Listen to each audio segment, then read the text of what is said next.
We're live. Hi, everyone, and welcome to the session. I don't do a lot of live sessions, so I'm particularly excited about this one. I'm excited to have Veronica with me today.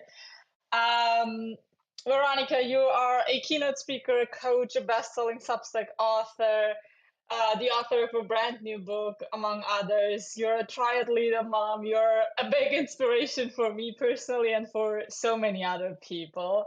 And there are a million topics that I would love to talk to you about and ask you about, but we're going to keep this session very focused. Um, so, for everyone joining in, I already see a lot of names in the chat, so welcome. And yeah, hello, welcome to the session. The chat is open, so if you're with us live, feel free to use the chat if you have any questions throughout the session. And we're going to keep this session focused because we have something really exciting to talk about. Veronica is one of 15 contributors to a project we launched recently. It's a book, the 10K Secrets book, an anthology with 15 contributors. And Veronica has written a chapter for it called Unlocking the Power of the High Value Ticket. And in my opinion, that's one of those pieces that doesn't just give advice or kind of introduce something new, but it's really triggering. Like it makes you think in a different way, especially as a creator, especially if you are at a point where you want to monetize or you want to monetize more successfully. It changes how you think because it opens up your mind to a new perspective, a new opportunity that you might not have considered so far, especially because high ticket selling is something a lot of people are afraid of. And I would love to dive a little bit deeper into this whole idea and the concept of the chapter you have written. For everyone who is listening, if you are not familiar with the 10K Secrets project yet, you can get your free copy, and Veronica's chapter is included inside the 10K Secrets book. It's at 10ksecrets.substack.com. So Veronica, let's dive in. Your chapter is called Unlocking the Power of the High Value Ticket. Why did you choose that topic in the first place? We didn't give you any constraints, right? You've been able to talk about whatever has helped you most or you have found most useful as a strategy. Why did you choose this one? So, to be honest, Sima, I chose that particular topic out of frustration as a creator because when I started my journey, so 2.5 years ago, what I realized is that I was putting so much work, and I talk about it in the chapter, and I was doing and doing and keeping myself busy, but I didn't see the results. And the reason why is because I was trying to reach 1,000 people to be able to make my value proposition and my business sustainable.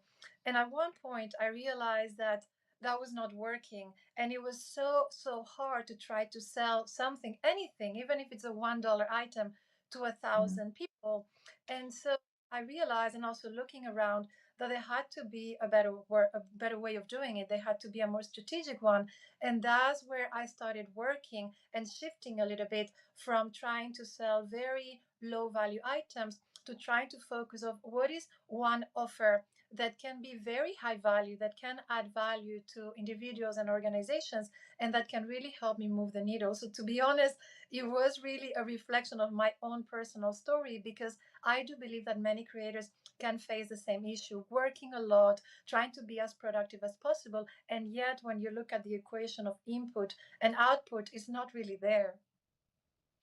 Was there a specific moment or a trigger that made you realize that you're putting so much in but not getting the output you wanted? Was that kind of a business reflection you did, a review, or was it like an emotional, mental point?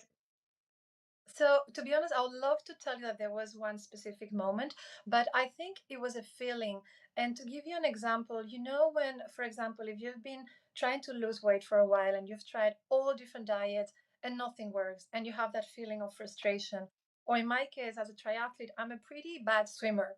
And I realized that I'm swimming and swimming and swimming, but I wasn't seeing any progress. And so at one point, I said, I need to get a private coach. So I think it was more that feeling of putting a lot of work and not seeing the results. And there's a phrase somewhere that goes along the lines of, when it gets to the point where the pain of staying the same is bigger than the effort of changing, that's when you realize that you have to do something. So I can't tell you that it was a specific point in time, but I remember that feeling of waking up one morning and then the next morning and then the next morning and feeling frustrated and saying, well, if I want to have different results, I'm going to have to look at these differently and rethink my strategy. Mm. And I mean, you've been at this point yourself, and it's not even that long ago, right? This has been quite not a short journey, but it's been very intense for you to just go into content creation and make these switches, go into higher ticket selling, etc. But when you look back at kind of the before picture, and compare that to what you're seeing, because you are still working with a lot of creators and you are seeing their journeys and their fears and what's holding them back.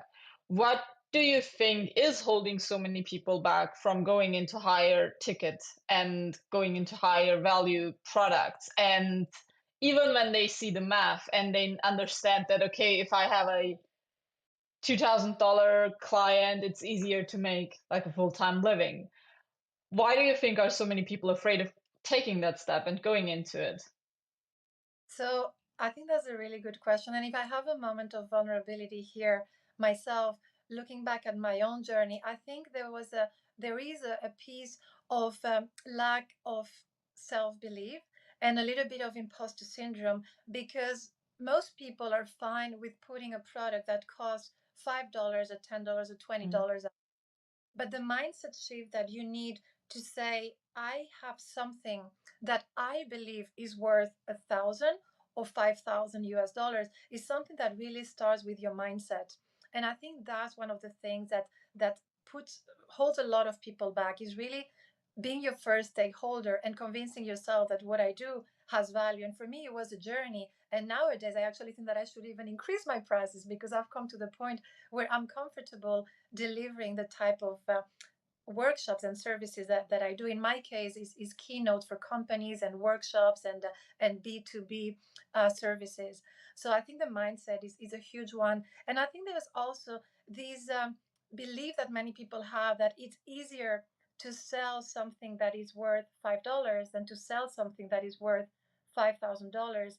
And while that is not incorrect, the truth is that it's very hard to sell that same $5 unit to 1,000 people.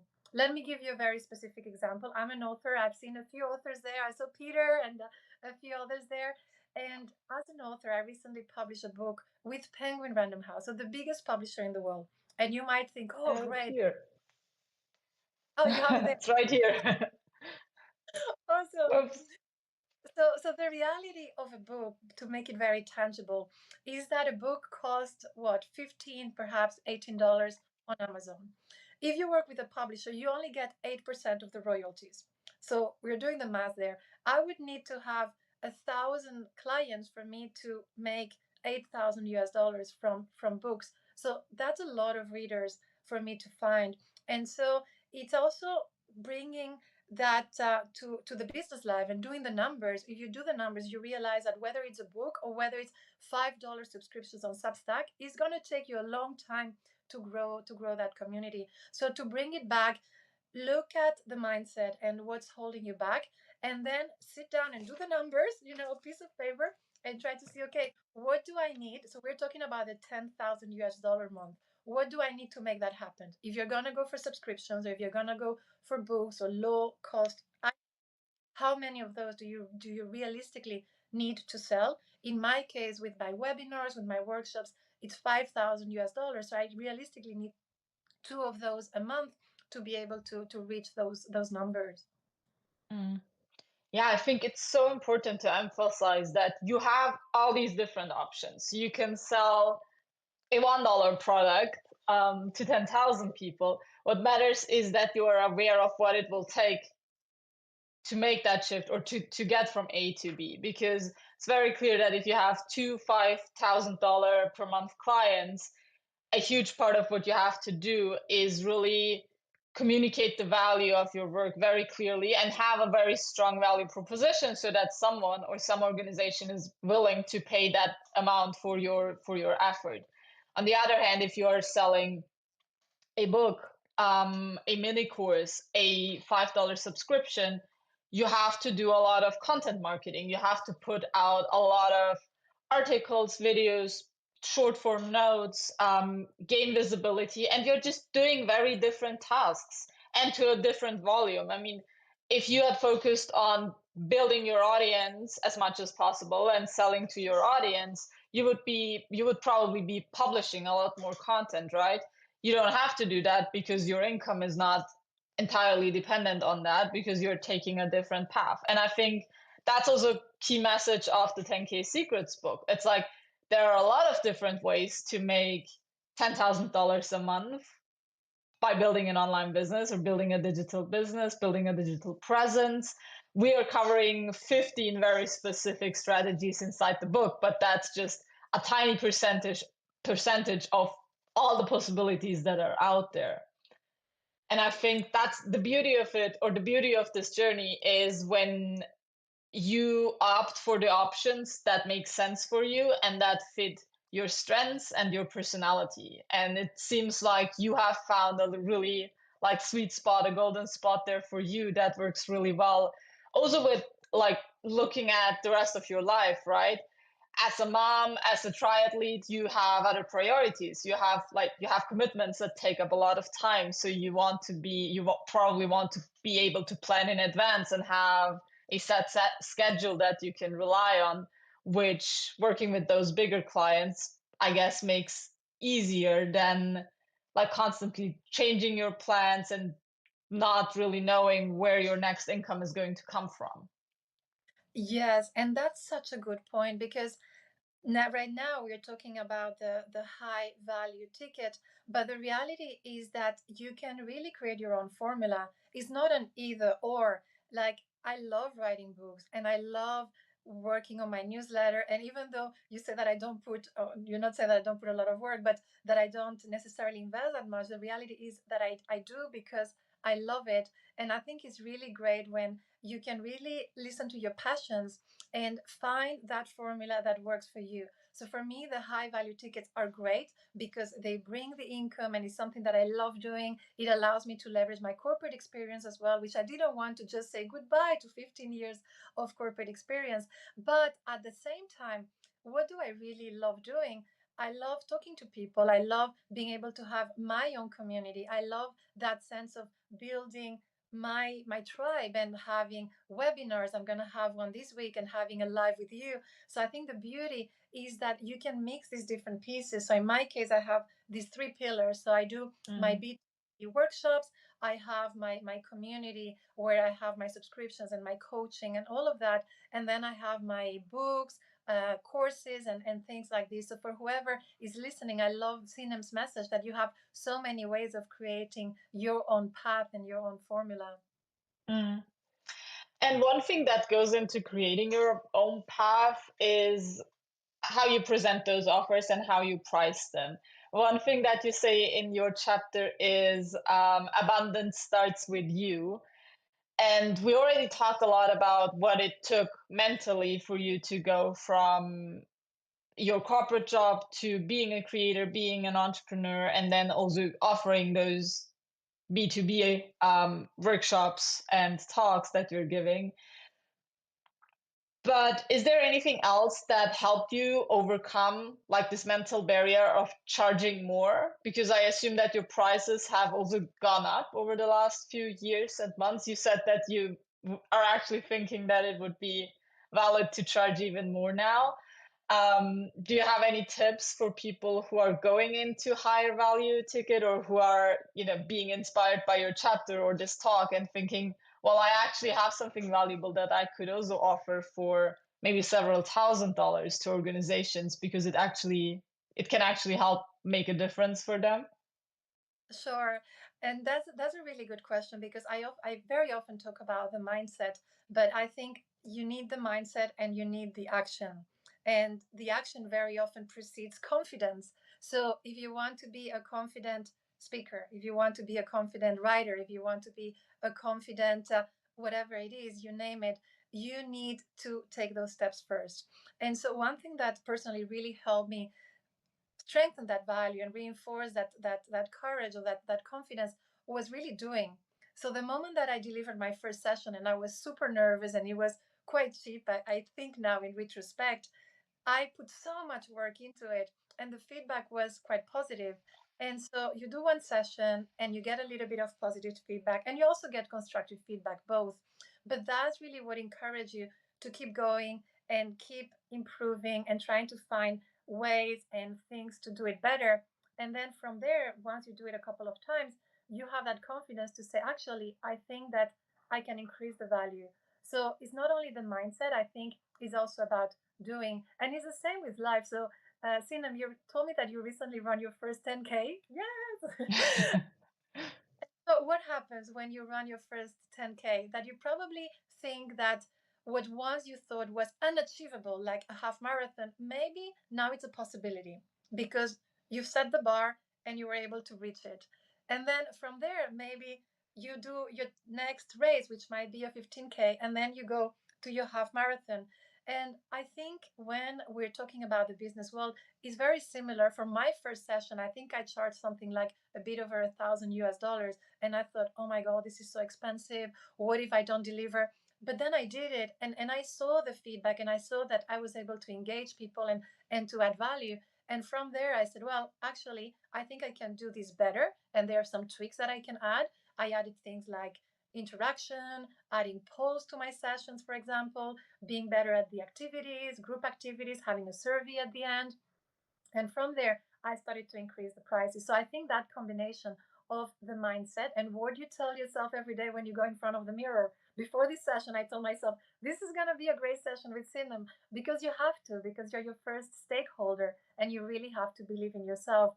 But that is not enough. You also have to put your shoes, right? Go for your 10K run, or in my case, do that first session and try to get better every time. And the reality is that in bit over a year, I started with sessions that were $1,000 US to now $5,000 US, and probably next year I will be increasing them again because I'm adding value, and I believe that I'm getting better, and I'm trying to work my on new resources and studying and continuously raising my bar so that that bar can then be reflected in a higher price. Mm. One thing you also mention in your chapter is this idea of testing with a prototype and being very open and flexible to changes if you realize that there's actually a tweak that makes sense. And I assume that even with those first offers that you had, your corporate background probably had a huge impact, right? You knew a lot about organizations going into them. Nevertheless, I know how challenging it is to go in and deliver a talk or a workshop when you don't know that specific organization and what exactly the people in this room want or need. Did you have your own process for forming these first workshops, talks, webinars, and kind of building your own prototypes for these higher value offers? Sure. So maybe to bring everybody on the same page, what I mean by prototype is that nowadays, if I'm going to create a new session for my clients, so recently I created a new outline for a session on allyship. So in the leadership world, how to be a better ally in your organization. And I created just a framework or an outline, which is what I call a prototype. So instead of delivering this whole presentation first and seeing if it lands or not, that would be at least 10 to 12 hours of work. I have a clear vision. I think about what is the summary, what is the blurb, what is the high level content, and what is the outcome. And then I start pitching clients. And I do this now because, as you said, I'm able to leverage my corporate experience to know what are some of the pain points in organizations. In this case, it might be multicultural teams that don't really know how to work together. So I take these personal experience and I try to turn that into a product that can add value to companies. But I wanted to share a little bit more on how I went into this prototype type of model, because one of the first potential clients that I had asked me to make a pitch for a session, and it wasn't something related to wellness in organizations. And I did spend 12 to 14 hours perhaps developing the entire presentation, the deck. It was probably around 60 pages and so on. I went to the organization. It was like a big Fortune 500 company. I delivered internally the entire deck. And then at the end of it, a couple of days later, they said, "Oh, we really like your presentation, but actually we decided to go with another speaker." And that's what made me realize that having a prototype makes a lot of sense because it allows you to fail quickly.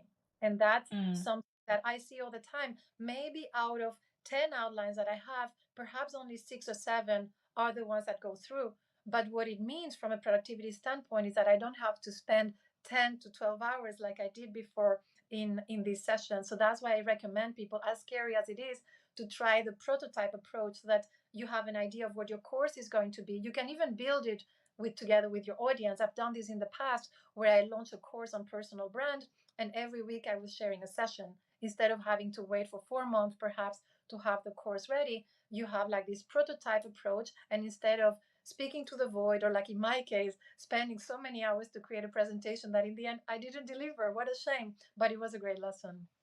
Yeah. Let's actually stay there for a moment, because one of the things I would love to hear about as well is very specifically the first high value ticket client that you won and that you worked with, or let's say the first three if the process has been similar.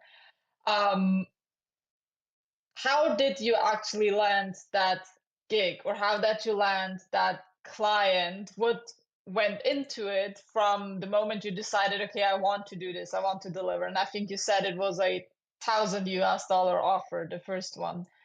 And all the way from, I want to do this to I got it and I got paid for doing this exciting thing. What did the process look like? Sure. And to be very transparent in what I do in workshops and public speaking and so on, having credibility and having visibility is so important. And I think the same applies to most things, to be honest. But before I actually got my paid gigs, I did a lot of pro bono work because I wanted to make sure that I had the experience, that I had the visibility, that I had some credibility to back me up. So in things like chambers of commerce, conferences, and so on, I did pro bono work. And then I was starting to work on this idea of having webinars that were paid. And one day I was having a coffee with a connection, and he started to share the issues that he was having in his team here in Hong Kong. Things like lack of communication and lack of command skills and different things. And you know what I did? I asked. And sometimes it's as simple as actually having the courage to ask, "Hey, did you know that I actually do sessions for companies? I customize them. I have some of them that are off the shelf. Would you like me to send you a proposal?" And it made me realize that so often something that is as simple as asking is something that we don't do enough. We feel that we're going to be abrasive, or we might be seen as too aggressive, for example. And for me, that was it. Like, I had the courage to ask, and he said, "Oh, yeah, sure, send me a proposal." And sure enough, like a few weeks later, I did my first session with them, and then I did a second one. So that was my first client. And to be honest, it was such a game changer mentally and also for my business, because it made me realize that actually I had value that I could offer to other organizations. And so from there, I was much more proactive in changing the mindset from "I'm selling you something" to actually "I'm helping you." In my case, I have more than 15 years experience working in multicultural teams. I think that I can repackage that to help organizations that are struggling with themes related to cultural differences, how to have better teamwork, how to improve the communication, and things like that. But I think, just like anything, I think your first client is really game changer. Whether it's coaching, whether it's even your paid subscriber. I remember who that was. So for me, that was a before and an after. Mm. I love everything you said because there are so many similarities to our own journey. Because when we started our first business, Philip and I, or our first organization has actually been a nonprofit. And the first big client we had was the journey was very similar, because it was basically a one-on-one conversation, and it was someone from Philip's hometown, and they've been at an event, and Philip just went up to him, was a politician, and he said, "Hey, we're doing these workshops for students." Back in Vienna, we're doing it at university, and I think because Philip is from a small town on the countryside, and he said, I think there it would be great to do these workshops here for the younger people in this area as well. What do you think? And it ended up being a back then a 10,000 euro um, job for 3 workshops that we delivered, 3 full-day workshops. It's been mind blowing. Like that's been a mind blowing amount of money for me back then, and I think that was 2018. Um, and we've been so excited to go all in and really deliver 3 kick-ass workshops to do a short video recapping all of it. And then you have done it once, you know exactly how it worked. You have the visuals, you have the slides, but you also have cool photos and videos, and you can say, hey, look what we did. We can do this again, and it kind of starts to snowball and just get bigger and better. But this first conversation, that's definitely a step out of the comfort zone for many people, no matter if you're doing it face to face, if you're sending a cold outreach email, or you're stepping into a room and hosting a live session or a webinar. But I think that's the reminder so many of us need. Sometimes you don't feel 100% ready to do it, but you just pretend that you are, because you trust in your ability to figure it out, and you're willing to kind of go that extra mile and spend a few extra hours making sure that whatever you promise to do is really good and it delivers the value you promised. Absolutely. And also, I always talk about building blocks.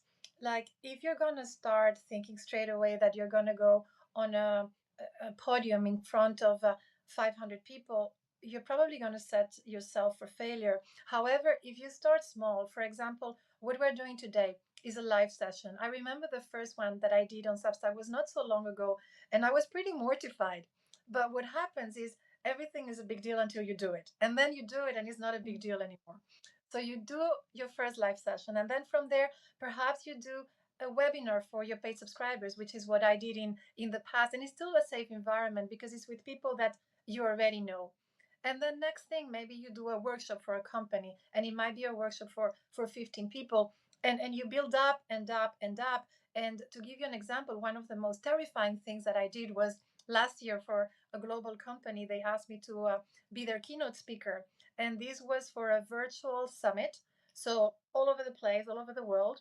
It was almost a midnight here in Hong Kong, and it was only 20 minutes, which was extremely challenging because the shorter it is, I find, the more dreadful it is. And all participants had a camera off. So that meant that I was talking to myself here in the dark in Hong Kong at midnight, hoping that people somewhere were finding it interesting. What happened is I had a lot of mileage behind to be able to handle that situation.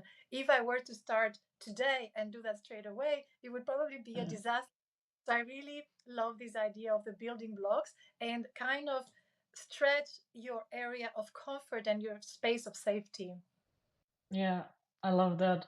So important. You never start from zero. You build up on what you've done before, and you build up on these experiences. And of course, if I were to put you into a room, no matter if it's physical or digital, with 1,000 people, and that's the first time you talk, or you look into a camera and you feel like you're talking to yourself, you have no idea what the reactions are, and if you're completely off, that's frightening. You test the baby steps, you do a stream for 5 people, for 10 people, maybe you have a guest, that puts the like some of the pressure off of you, and you always build up from there. I think that's a really important reminder as well. Veronica, another, I think, big topic for you, or I would even say one of your favorite topics probably, is this whole personal branding chapter, or what you do around it. I know you have a lot of resources around personal branding. You help your clients with that as well.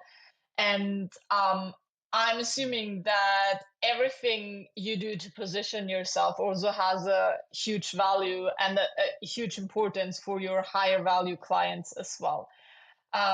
Because when we look at your profiles and at your content, it's clear that you have your corporate background, you have your international experience, you are a triathlete, you are a mom, and you have identified certain characteristics as almost like marketable assets that people associate with you, and it's very clear you are a tangible person because of these things about your life that you share, and about your experiences. If you would have come onto Substack, you started talking about whatever, personal branding, building your business, making an income, and you don't share any of that background of yours, it would be hard to have a picture of who is this person? Why is she talking about these things? And what's different about her, right? Because you're one of a million people who are saying very similar things. But you identified these blocks that make you unique and that make you very memorable. And my question is, did you decide on those intentionally, or was it more like a natural process for you to share more about your life over time? How are they helping you with your higher value clients? Like, is that something you are aware of, or do you think it's kind of a side effect? And what Um, do you wish you had known 2 years ago? so maybe we can start there. I used to think when I was in the corporate world that we all had like these different hats. Like for me, I was Veronica, the corporate girl, and that was one part of my life, and it was the corporate, the stricter, the suit girl. And then I had my private life, where, as you said, being a mom, being a triathlete, traveling, all of that part. And I realized that humans are multidimensional, and so it doesn't really make sense to have this division. And very often I would just hold back from share things that I thought were meaningful to me. And as you said, when we talk about personal brand, the idea really is to create your niche of one, to create your market of one. Because yes, public speakers, you have thousands of them out there. So what is going to make you unique? What is going to make you special? And so I wish I had known before that you don't have to pretend that you're two different people. And in fact, many people laugh at this, but in my LinkedIn profile, I have all the different things like public speaker and so on. And I have CEM, and in brackets, I have Chief Executive Mom, because I want to make a statement. I want people to feel that, hey, it's okay if I love playing piano or if I love basketball or whatever it is, because at the end of the day, no matter what we do, it's always a people business. I always say that the newsletter is not a writing business, it's a people business. And we want to connect with the person who is on the other side of the screen. That's why when you told me that you went for a 10K run, I was like, oh, this is cool. Like we were able to relate to these personal stories. So I wish I had known that earlier. In terms of how I chose those, I think it happened naturally. And I actually encourage people, of course, to think about what you want to be known for. But the reality is, if you want to talk about your sports, or if you want to talk about nature because that's what you're passionate about, or traveling, then there is an instinct there that I love following. And for me, it's not an either or. Like when I talk about sports, it's not just for the sake of saying I went for a 10K run. Like really, this morning I went for an 18K run because I'm training for a half marathon. And I was going through all my business and all the writing that I have to do and my strategy. So for me, being a runner is a huge part of being a writer. This is my reality. For someone else, it might be cooking. That's maybe where they find their inspiration. So I think that very often around us is where we find our personal brand, because it's a fancy word, but at the end of the day, it's about being personal and what are some of the things that make you you. So your other question was, does this help me with my high value ticket workshops and so on? And it does. It does because it's more memorable when you remember, oh yeah, the speaker who writes books, or the speaker who is also a mom and does cooking, or whatever that is. So in my case, for example, one thing that I talk about very often and on LinkedIn and also on Substack is traveling. I recently came back from Spain. Next week, I'm going to Australia. I've lived in many countries. I love and I speak different languages. And I happen to talk about multicultural teams. So the connection is there. It's not just the work that I do, it's who I am, traveling, understanding different cultures, trying to learn from different people. And so for me, it's all about connecting the dots. So look around and try to see what are some things that make you you, that can explain why you do what you do. Whether you're a coach, you love helping people, you love animals, you maybe see the relationship there. So I always think that it's about connecting those dots. So definitely it helps me. I even have a session that is called an athlete's mindset, and I'm not a world champion, I don't have any world records or anything like that, but again, it's what makes me me. And I do encourage everyone to be fit, to go out there, to look after their health, because I think that that's going to have a positive impact on their work, on their productivity. So definitely, it's something that I encourage people to focus on. Mm. What I love about everything you said is that all these topics, they're topics you're excited about and that you're knowledgeable about, but they are not the topics you talk about. They don't confuse your content and your audience, because that's a challenge I see very often with new creators, entrepreneurs, writers. It's like they are passionate about those 15 different topics and they want to write about all of them. And of course, you could write about being a triathlete, you could write about running, you could write about how to be faster, how to become like start running, you could write about how you are organizing your life as a mom, you could write packing lists for your international travels. You could do all these things because that's what you know. But that's not what you do. These are parts of your life that help you kind of amplify your core messages and help you be more memorable, as you said, in your business as a speaker, also with your content. It's kind of an edge that people connect to you. It's not what you talk about per se, it's just this additional piece of information about you as a person. And I think in the beginning, it can be very challenging to see the difference. And that's why people often struggle to build memorable brands, whether it's a personal brand or even just giving their Substack a name and a catchy phrase that clarifies what it's all about. Because for you, oftentimes it all comes down to certain key messages, right? And you have the lemon tree mindset, which you're known for, which can be applied to so many areas of someone's life and business. But you are giving very specific examples of, okay, this is how I applied it when I was, I think you've been stuck in Australia, right, during COVID, or this is how I applied it when I wrote my first book, how I applied it when I switched from corporate to being my own boss. And that's when you can use those passions or hobbies or even personality traits to amplify your message, to be more unique, and to make sure that people associate you with the right things, the things that you choose to be associated with, instead of having content all over the place that ends up being confusing and that usually has the effect that people don't know what to expect from you and when to go to your publication or when to ask you to deliver a workshop. Because if you could deliver workshops for triathletes and for moms and for people who want to travel more, but then you would be it will be very easy to confuse you and to not know when exactly to trust Veronica or to call Veronica to do a certain job. And I think that's just a nice reminder for people starting out. You don't have to hide those passions and hobbies and the things that make you uniquely you, but there is a right and a wrong way to use them so that they have a positive instead of a negative impact. Yes, and I think that the multi-passionate conversation is always one that gets people interested and fired up, because the reality is we're all multi-passionate, and I truly believe that we can still be multi-passionate creators, but we need to be focused. And that's where I think sometimes the disconnect is.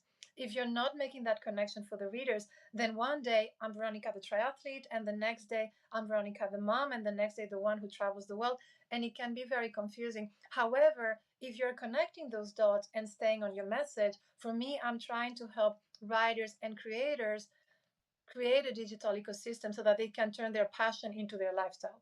That's my message. And then from there is, what do I learn from triathlon that can help those people? Or how does traveling the world perhaps give me a broader perspective? Again, is about connecting the dots. So yes, you can be multi-passionate, but you have to think on the impact and how that is going to land on the other side. Yeah, wonderful. Um, we're running out of time, so I have a final question that I didn't send you over, but I think it's an easy one. It just came to my mind while we were talking because you said it's important to be focused and to be clear. And I think especially for you, as you said in the beginning, or people like you have so many responsibilities. You have things going on. You have to be very resourceful and mindful about what you say yes to as well. As we said in the beginning, this conversation is the result of you being part of the 10K Secrets book. Again, everyone who's listening, you can download the entire book with Veronica's chapter at 10ksecrets.substack.com. It's a free book with 15 individual strategies that help creators earn over $10,000 in a single month. And talking about that level of focus and being very resourceful, what in that specific case, what made you say yes to the 10K Secrets project? What was exciting or worth considering, submitting your chapter to it? So to zoom out a little bit, talking about clarity, it's been a journey for me to learn to say no and still be friendly and helpful. I think when you start as a creator, you get all these requests, coffee chats, and can I pick on your brain and all of that. And we tend to say yes because we want to be nice and we want to be friendly. And the result is that we're all over the place, we spread out our energy, and we have very little left in our own cup. And so I had to learn to be able to prioritize and say no while still being helpful and while still sending people in a different direction or resources and so on. So that's number one. So I've learned to say no, but I did say yes to you. And the reason why is because I think trust is so important. Like if you want to work with someone, I think building that relationship is the first step. A lot of people ask me, how do I get recommendations on Substack or elsewhere? How do I get testimonials? How do I get people to collaborate with me? It starts with a relationship. Like for those who don't know the background, Sinem and I, we connected almost a year ago, I think, when I was in Spain. We had an initial chat.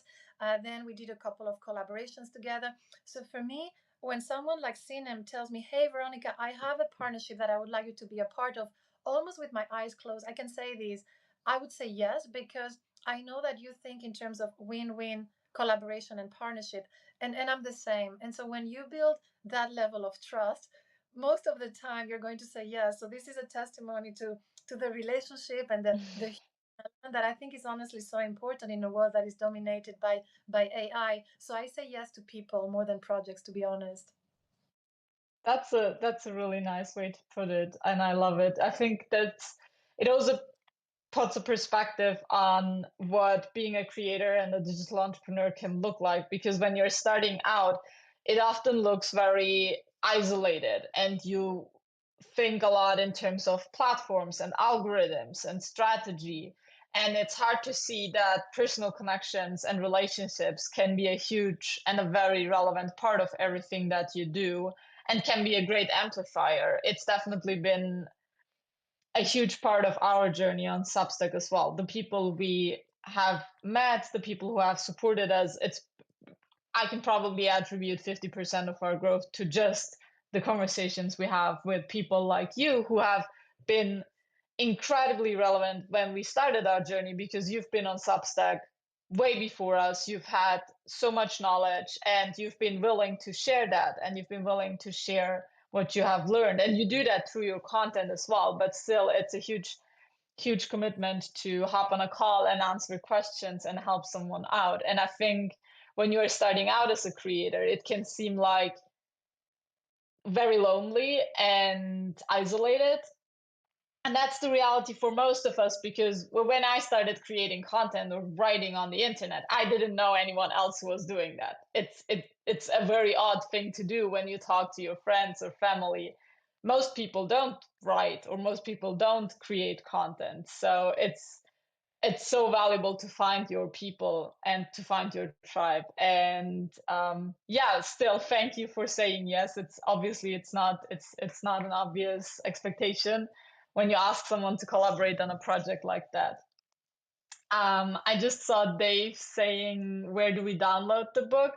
I will try to put it in the chat as well. Let me see if that works. So you can go to 10ksecrets.substack.com, and you can also find the publication directly on my profile. If you go to my profile, you will see the 10K Secrets publication. When you subscribe to the publication, you will receive the book for free. Well, Veronica, thank you so much. This has been a really powerful and inspiring and actionable session. I have learned a lot, and I'm sure the others who listened in as well. And I'm really grateful that you kind of pulled back the curtain, shared your journey, shared your strategies, what has worked for you, what you have tweaked.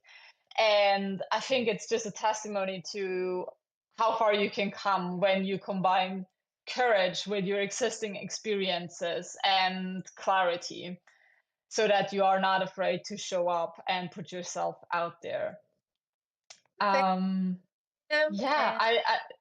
yeah, I can just say to everyone, go check out Veronica's chapter inside 10K Secrets. Subscribe to the Lemon Tree Mindset if you're not subscribed yet. Subscribe to Write Build Scale if you want. If you want to join us for more such sessions with other creators. Do you have any final words, Veronica? No, I think we covered everything, but just a final word. Like, I'm very big on collaboration. I talked about sports, and I always say that together we run farther. So if you're watching us today, I have a little challenge for you, which is find one person, one new person that you can collaborate with. Think in terms of win-win, because when we join forces, it is true that the sum is always greater than its part. So that's my final message. Beautiful. Thank you so much. Thanks everyone for joining, and thank you for your time and for your openness, Veronica. Take care, everyone. Have an amazing rest of the day. Bye bye.